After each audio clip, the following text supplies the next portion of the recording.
আমি আজও ওকে ভালোবাসি। আমি ওর ভালো চেয়েছিলাম। আমার ভালোবাসার কথা কোনোদিনই ওকে বলতে পারিনি।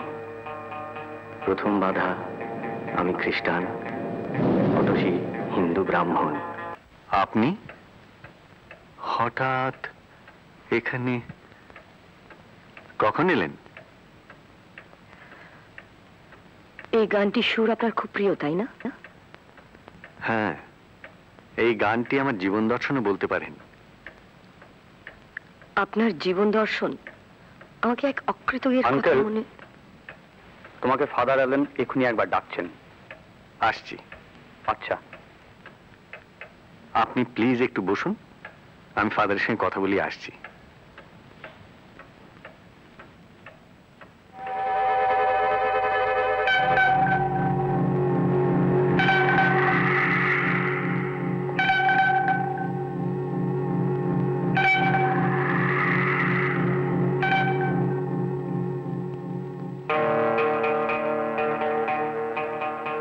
অতসীকে আজ বিনয়ের বাড়িতে দেখলাম।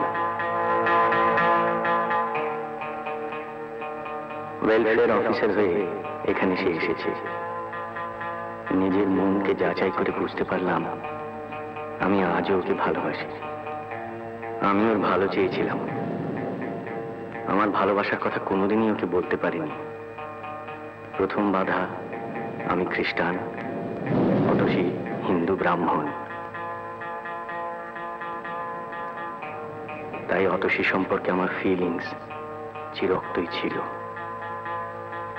রাজীব কলকাতায় আসার পরে অতসীর সঙ্গে ওর ঘনিষ্ঠতা হয়। অতসী রাজীবের জীবনের সঙ্গে জড়িয়ে পড়ুক তা আমি চাইনি। যেভাবেই হোক ওদের বিয়েটা আটকাতে চাইছিলাম। রাজীবের মৃত্যুর পর উদ্ভ্রান্তের মতো ঘুরতে ঘুরতে রাঁচি চলে এলাম। হাসপাতালে সুস্থ হয়ে ওঠার পর আয়নায় নিজের চেহারা থেকে অবাক হলাম। আমি কি সঞ্জয় বোস? ধীরে ধীরে অতীতের কথা মনে পড়তে লাগলো। মনে পড়ল রাজীবকে, আমার প্রিয় বন্ধুকে, সেই ভয়ানক দিনটিকে। আর সেই সঙ্গে মনে হলো ওর হত্যাকারী হিসেবে পুলিশ নিশ্চয়ই আমাকে খুঁজে বেড়ায়। খুনের দায় আমাকেই বহন করতে হবে। অসহায় মানুষের দুঃখ আমাকে কাঁদায়। এদের জন্য কিছু করতে ইচ্ছে করে। এখনই তো সেই সুযোগ। সঞ্জয় বোসকে কি পুলিশ এখন চিনতে পারবে? না, মনে হয় তা সহজ নয়।